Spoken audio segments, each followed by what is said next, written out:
বিষয়টা আমি সহজভাবে নিলাম না। মিয়া ভাই, এইখানে বাঁকা কইরা নেওয়ানোর তো কোনো কিছু নাই। সরকারি চাকরির নিয়ম কি? বদলি হওয়া। হেডমাস্টার সাহেবের বদলির টাইম হয়ে গেছে, সে বদলি হয়ে গেছে, বাস। স্কুলটা আমার বাবার ঘর, সেই স্কুলে সবকিছু আমার জানার প্রয়োজন আছে। জি, কথা আপনি ঠিকই বলছেন। আপনার আব্বা আমার মরহুম চাচা যান, উনি এই স্কুল কইরা গেছেন। কিন্তু স্কুল তো এখন সরকারি সম্পত্তি। সরকার যেটা সিদ্ধান্ত নেবে সেটাই হবে। হেডমাস্টার যে বদলি হইব, এটা তো এক রাতের ঘটনা না। নিশ্চয়ই এটা আগে থেকে পরিকল্পনা হইতেছিল। তাইলে তুমি কেন আমাকে বললা না? কি যে বলেন না মিয়া ভাই, হেডমাস্টার বদলি হইব, দপ্তরি নিয়োগ হবে, টিচারের প্রমোশন হবে, এগুলি কি ভাবার আমার টাইম আছে?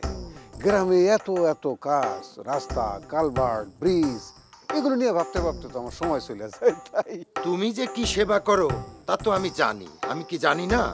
মিয়া ভাই, আমি একখান জিনিস আমি কোনোভাবেই বুঝতে পারতেছি না।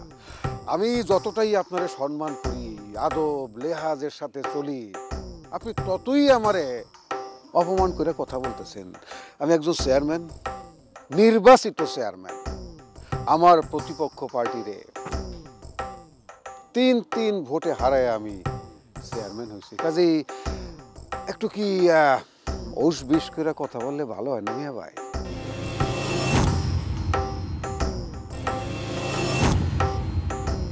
তুমি চেয়ারম্যান হও আর যত কিছুই হও না কেন, আমার কাছে যা আছো তাই থাকবা। এই যে এতক্ষণে একটা গুরুত্বপূর্ণ কথা বললেন। আপনি আমার বড় ভাই, আমি আপনার ছোট ভাই। যতদিন বাঁচবো ততদিন এই পরিচয়ই বাঁচতে চাই। বললেন না? আপনার যদি কোনো কিছু লাগে, কোনো কিছুর অভাব আপনি বোধ করেন, শুধু আওয়াজ দিবেন। ঘরের বাইরে বাইরানো লাগবে না, ঘরের থেকে আওয়াজ দিবেন। আপনার দৌড় গোড়ায় পৌঁছায় যাবে, আপনার এই বাড়ির সামনে পৌঁছায় যাবে। নাইলে আপনার ভাই চেয়ারম্যান, লাভটা কি? কি জন্য?